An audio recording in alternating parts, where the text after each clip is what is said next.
যে সরকারটা রয়েছে এই মুহূর্তে দাঁড়িয়ে সুপ্রিম কোর্টকে কতটা মানে, আর সুপ্রিম কোর্টের পেছনে অন্যায় আবদার গুলো করার জন্য কত কোটি টাকা খরচা করে, এটা নিয়ে বোধহয় আলোচনার সময় এসছে। তুমি আজকে যখন আমি তোমাদের সঙ্গে এটা কথা বলছি, তুমি দেখো যে মুখ্যমন্ত্রী নবান্ন থেকে বসে যে প্রেস কনফারেন্সটা করলেন, সেখানে ডিএ মামলা সংক্রান্ত ব্যাপারে যে সাংবাদিকরা প্রশ্ন করেছেন, বললেন সাবজুডিস। ঘটনা হচ্ছে যে রায়টা সুপ্রিম কোর্ট দিয়ে কমিটি তৈরি করে দিয়েছে ইমপ্লিমেন্টেশনের জন্য, সেই রায়টাকে কি সাবজুডিস বলে এড়ানো যায়? ফলত আলটিমেটলি উনি আইনজ্ঞ এমন একটা জায়গায় যেখানে দাঁড়িয়ে রায়কেও সাবজুডিস বলে এড়াচ্ছেন। এক, দ্বিতীয়ত হচ্ছে 25,753 জনের চাকরি চলে গিয়েছিল, সুপ্রিম কোর্ট নির্দেশ দিয়েছিল দাগিদের টাকা ফেরত দিতে, নিয়েছে, সুপ্রিম কোর্টের রায়টা মেনেছে। তৃতীয়ত হচ্ছে এটাও একটা প্রশ্ন যে দেখো আইপ্যাকের মামলায় মমতা বন্দ্যোপাধ্যায়ের হয়ে বা রাজ্য সরকারের বিভিন্ন সরকারি অফিসারদের জন্য যে আইনজীবীরা নিযুক্ত হয়েছে তাদের টাকাটা কে মেটাচ্ছে? আমি তুমি মেটাচ্ছি ট্যাক্সের টাকা। উনি অন্যায় করবেন, পাবলিকের মানিতে আইনজীবীদের টাকা যাবে। আচ্ছা বলো তো, বেলডাঙ্গাতে এনআইএ তদন্ত রায় দিয়েছে, এনআইএ তদন্ত আটকানোর জন্য সুপ্রিম কোর্টে গিয়ে মামলা করেছে রাজ্য সরকার, যে সরকার সরকারি কর্মচারীদের দিয়ে দিচ্ছে না, কন্ট্রাকচুয়াল কর্মীদের পার্মানেন্ট করছে না, অসংখ্য অপূর্ণ পদ রেখে দিয়েছেন টাকা নেই বলে।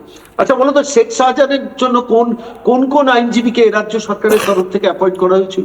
কিংবা বিনয় মিশ্রর হয়ে যে সিংভি কে নিযুক্ত করা হয়েছিল, দেশান্তরিত একটা মানুষের হয়ে কে এই অ্যাডভোকেটদের পেমেন্ট মেটিয়েছিল? আমি তুমি মেটিয়েছিলাম।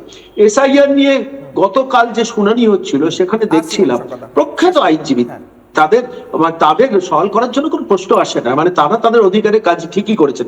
মনু সিংভি থেকে শুরু করে মানেকা গুরুস্বামী, শ্যাম দিওয়ান, একদিনে কত কোটি টাকা রাজ্য সরকার গেল, যে সরকার অবসরপ্রাপ্ত সরকারি কর্মচারীদের দিয়ে দিচ্ছে না। আচ্ছা বলো তো, চাকরি চোরেরা বড় বড় আইনজীবী অ্যাপয়েন্ট করতেন, কোথা থেকে টাকা দিত? এই সরকার আমি তুমি ট্যাক্সের টাকা দিয়েছি।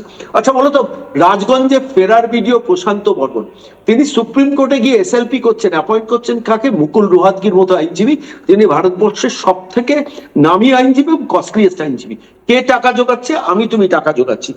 মানে আমি বলছি রাজ্য সরকার একদিকে অন্যায় আচরণগুলো করে সুপ্রিম কোর্টকেও মান্যতা দিচ্ছেন না, আবার অন্যদিকে কনস্টিটিউশনাল ক্রাইসিস, সন্ময়দা, সাংবিধানিক সংকট নয় কি? একটা লাস্ট একটা কথা বলবো। আচ্ছা বলো তো, গ্রুপ বি বলে ক্ল্যারিক্যাল, নির্মাণ সহায়ক, গ্রুপ সি, গ্রুপ ডি লোকেদের যে তালিকা, 8,000-এর উপর তালিকা জমা দিল রাজ্য সরকার, তালিকাটা দিয়ে গেল সুপ্রিম কোর্টে জমা দিয়েছে। ভাবো, চিন্তা করো, যেখানে তালিকা বেরিয়ে এসছে এখন, যে সেখানে ক্লার্ক থেকে শুরু করে গ্রুপ ডি স্টাফদের ঢুকিয়ে দিয়েছে।